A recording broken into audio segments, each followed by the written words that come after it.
Nevada GOP boycotting state-run primary for party-run caucus that critics say favors Trump. Nevada will stage the nation's third and fourth 2024 Republican inter-party presidential contests, first, a state-run primary and then, a party-run caucus, both within the span of 3 days in February.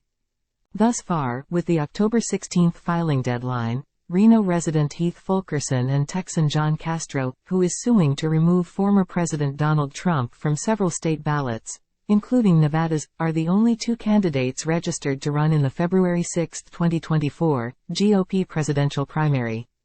Time equals 400 ms. Greater than. Meanwhile, with an October 15 filing deadline, President Trump, entrepreneur Vivek Ramaswamy, and radio commentator Larry Elder Jr., have registered to participate in the February 8, First-in-the-West Nevada Caucus that the state party's Central Committee approved in an August vote as a boycott alternative to the state-run primary.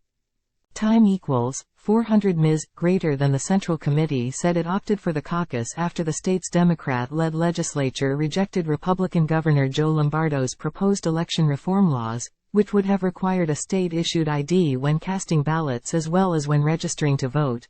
Nevada is currently missing voter ID, transparent tabulation in elections, precinct-based voting, and we see our streets and trash cans flooded with unsolicited mail-in ballots. Nevada GOP Chair Michael McDonald, a 2020 Trump elector, wrote in his call to action before the August meeting.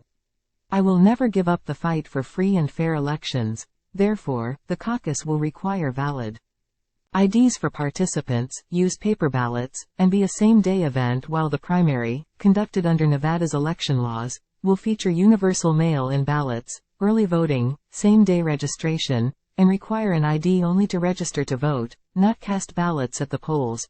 Prior to the 2022 midterms, Nevada has since 1981 had a caucus system to determine how parties allocated the state's 26 delegates to national conventions. After the 2020 presidential election, the state legislature adopted a presidential primary system. The Nevada GOP Central Committee opposed the primary adoption and, in May 2023, sued the state to retain its caucus. Time equals 400 ms. Greater than. Nevada Secretary of State Cisco Aguilar said that under the 2021 state law creating a primary system, his office is mandated to conduct a state-run primary once a second candidate, regardless of how unknown or viable, registers to run.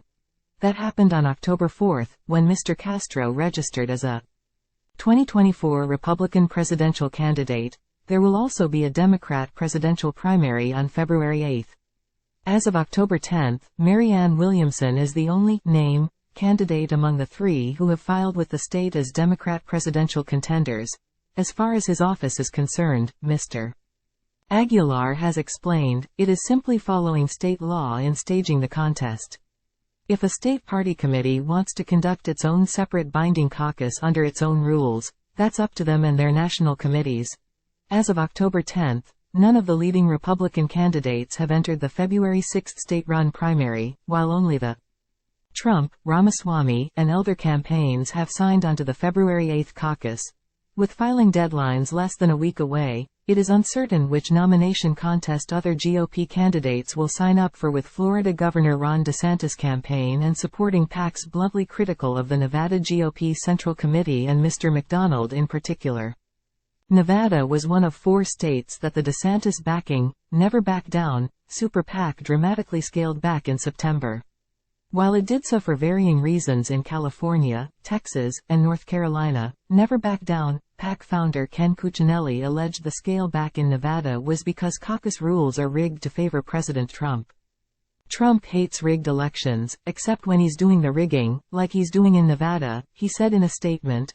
PAC Communications Director Aaron Perrine, in a statement, called Mr. McDonald a Trump puppet executive director, fostering a pretty unstable environment that would benefit the former president. President Trump, who signaled support for the caucus in August, formally signed onto the February 8 event this week, according to an October 10 Nevada GOP press release. President Trump's decision to officially sign onto the ballot for the 2024 presidential race reflects his unwavering dedication to the people of Nevada and his strong commitment to the America First agenda, the Central Committee's announcement said. I am honored to officially file to run in the First-in-the-West Nevada Caucus, President Trump said in the party's statement.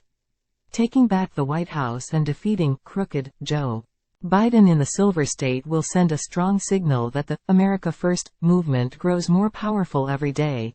We are thrilled to welcome President Donald J. Trump to the First-in-the-West Nevada Caucus.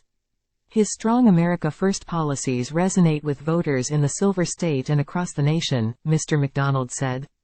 This is a tremendous opportunity for Nevadans to connect with a candidate who has a proven track record of delivering results. Under the Central Committee's plan, voters can pre-register for the First in the West Caucus on the Nevada Republican Party's website.